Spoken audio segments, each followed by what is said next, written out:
Alors, vous parlez sous l'autorité d'un médecin généraliste connu dans le monde entier et surtout dans sa famille.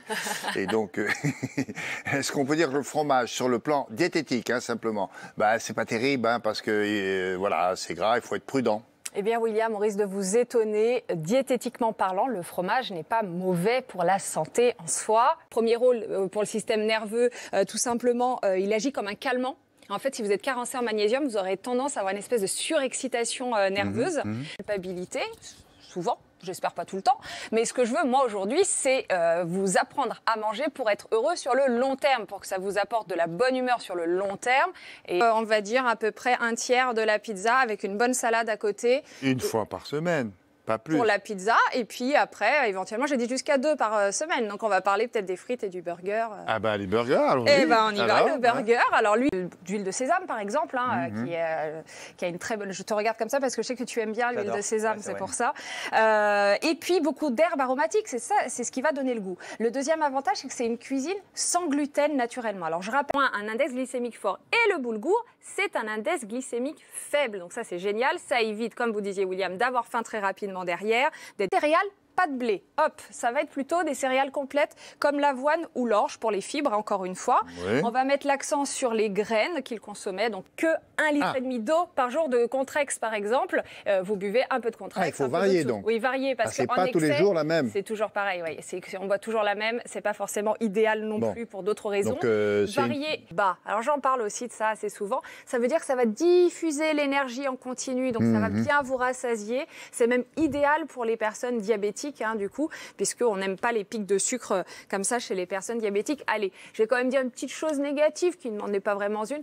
C'est vrai, je vous l'accorde, comme c'est riche en fibres, parfois les pois chiches, ça peut créer quelques inconforts digestifs. Parfois, c'est même tout le temps. Peut-être chez toi. Oui, c'est inclus dans le... Alors, quel poisson? Alors, 2 à 3 fois par semaine, du thon, du saumon, du maquereau. Sardine. Du maquereau. Du maquereau peut-être aussi. Ah, c'est pas mal ça. C'est pas mal. Je voudrais bien, donnez-moi une petite boîte d'Emmanuel, s'il vous plaît. Ah, ben oui, 2 macarons pour la dame. Il a une bonne mémoire, paraît-il. C'est bien, donc, du maquereau, voilà. Et aussi des sardines. Alors, pourquoi des sardines? Le Vietnam, c'est un pays en forme de S qui longe la mer de Chine, donc beaucoup de pêche. Donc voilà, on le voit, cette forme-là avec la mer juste à côté. Une cuisine de rue aussi, on mange à toute heure là-bas. On mange à toute heure. Et c'est dans des bols. Dans des bols. Beaucoup de soupe, hein, beaucoup de soupe, on va en reparler justement, William. Donc mélangez-la avec de l'huile de lin, pépins de raisin, l'huile de lin, c'est parfait là. Sur votre poisson, vous avez ce qu'il faut en oméga. Ça, c'est pour les poissons gras. Tous ces fruits avec une peau un peu épaisse, l'orange, le pamplemousse, le citron. Pourquoi? C'est très riche en vitamine C et la vitamine C a cette tendance à améliorer la résistance des vaisseaux sanguins et donc ça prévient la mauvaise circulation sanguine. J'ai froid avec une petite vinaigrette. Mais là, en l'occurrence, c'est un plat qui est chaud, très, très connu au Costa Rica et qui a un index glycémique assez faible. Et je le rappelle, ça permet de diffuser lentement les sucres dans le sang, ce qui est bien pour les maladies chroniques comme le diabète. Comment on fait? On les tape? On peut, mais on va quand même éviter, effectivement, il y a d'autres solutions. Il faut savoir quand même que l'enfant aime plutôt ce qui est sucré de base, parce que le lait maternel est sucré, c'est comme ça, c'est inné, même le liquide amniotique est sucré. L'amertume, le corps va un peu plus s'en méfier, hein, c'est une protection naturelle contre l'empoisonnement. Alors comment on fait?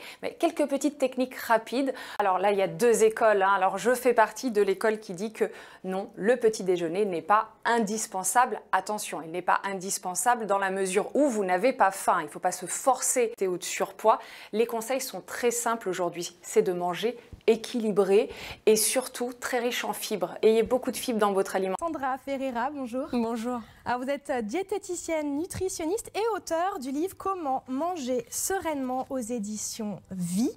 Alors comme c'est une certitude là, que ça soit pour la gastroentérite ou toute autre maladie, on va éviter de se contaminer de cette manière-là. Qu'ils avaient un petit plus par rapport aux fruits blancs, hein, les autres fruits. Les fruits rouges en fait ont tendance à avoir plus d'antioxydants. Le pycnogénol, c'est un extrait d'écorce de pin maritime, précisément. Et dans cet extrait d'écorce, en fait, il y a un composé qui est flavonoïdique. Et ça veut dire que c'est un composé antioxydant. Ça fait très avocat, hein, mais j'aime bien. Ne vous gênez pas. Seuls peuvent exercer la profession de diététicien et porter le titre de diététicien accompagné ou non d'un qualificatif les personnes titulaires du diplôme d'État. En gros, pour résumer, si on est diététicien, on est diplômé. Si on est seulement nutritionniste ou nutrithérapeute ou machin chose, eh ben, on n'a pas forcément une formation poussée. Par exemple, la veille d'avoir fait un poulet rôti, il en reste pour le lendemain. Des choses vraiment toutes bêtes, d'en prévoir un tout petit peu plus le week-end. C'est vraiment très simple, même si on a fait des pâtes le week-end, on peut les faire en salade froide le lendemain rapidement quand on rentre le soir.